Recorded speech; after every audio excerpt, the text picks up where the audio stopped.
C'est sympa le truc avec le main visible. Oui, c'est pas long. Assieds-toi. Bon, je me laisse. Ça s'appelle GG Forever. Oh bah dis donc, ça commence bien. On l'appelle GG. Vos gueules. On l'appelle GG. On l'appelle pas d'ailleurs. Il vient les bras chargés de pinard, de bonheur. La générosité, c'est son cheval de bataille. Son beau sourire en prime, qui glande ou qui travaille, ce farfadet sans âge, hableur et déconneur, est toujours disposé à nous offrir son cœur, qu'il soit dans la patoche ou devant de la barbaque. Cet histrion fantoche, il casse la baraque.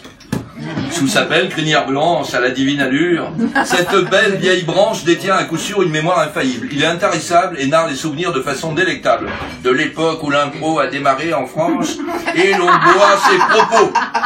On se dit qu'on a de la chance d'apprendre 1000 secrets et autant d'anecdotes qu'il déverse à foison devant une entrecôte. Ensuite, ce lutin se lève discrètement et paye pour les copains dans tous les restaurants. Pour le prendre de vitesse, faut se lever matin. Il est rapide le bougre. Mon Dieu qu'il est malin. Il le fait sans compter parce qu'il aime les gens et il est tout gêné devant les remerciements. Moi je l'ai rencontré il y a bientôt 30 ans et je dois constater qu'il passe vite le temps.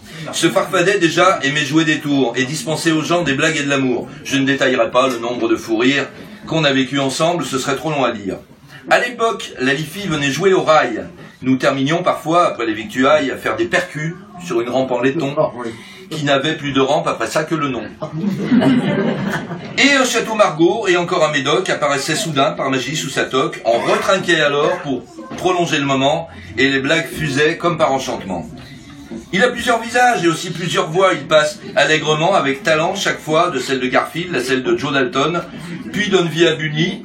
Il sait en faire des tonnes. Il aime cabotiner pour notre plus grand plaisir. Il sait nous faire couler des cascades de rire. Digne héritier d'Audiard, il connaît ses classiques, les possède avec art et n'est jamais cassique. Depuis maintenant 4 ans que je vis à Paris, je le vois plus souvent et ça j'en suis ravi.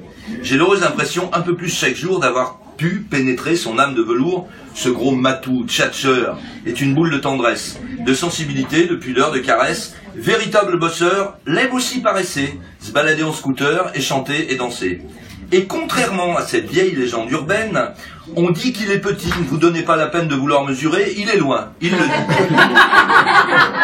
À ce niveau-là aussi, je lui accorde mon crédit. Car quand il se rapproche et qu'il vous tape la bise, que l'on sent son parfum qui le singularise, c'est un rayon de soleil qui vient vous réchauffer et annonce à coup sûr une très belle soirée. Je voudrais terminer cet impromptu écrit en reprenant le tu qu'on adresse aux amis, pour te dire, mon GG, que je suis très heureux et très fier de pouvoir compter parmi ceux qui t'aiment d'une amitié fidèle, indéfectible. Pour une fois, c'est toi qui es aujourd'hui la cible de témoignages d'amour, car oui, tu les mérites. J'espère bien en tout cas que ça fait frémir ta bite. On n'a pas le droit de dire. Et cependant, j'hésite, je dis sans sourciller, c'est un vous de respect dont on peut t'affubler. Vous êtes un grand monsieur et vos 70 ans vous vont comme vos cheveux. Vous restez un enfant, un minot, un gamin, infatigable môme, qui sait d'un seul sourire vous mettre au cœur du baume. Respect, monsieur Suruc, pour l'ensemble de votre œuvre, et comme un calamar ou encore une pieuvre, vous avez tant de bras pour enserrer les gens qu'on ne veut pas desserrer tant on est bien dedans. Merci. Bah, dis le tien maintenant. Alors non, je savais même pas que vous étiez là, moi. Alors, non, mais merci à tout le monde.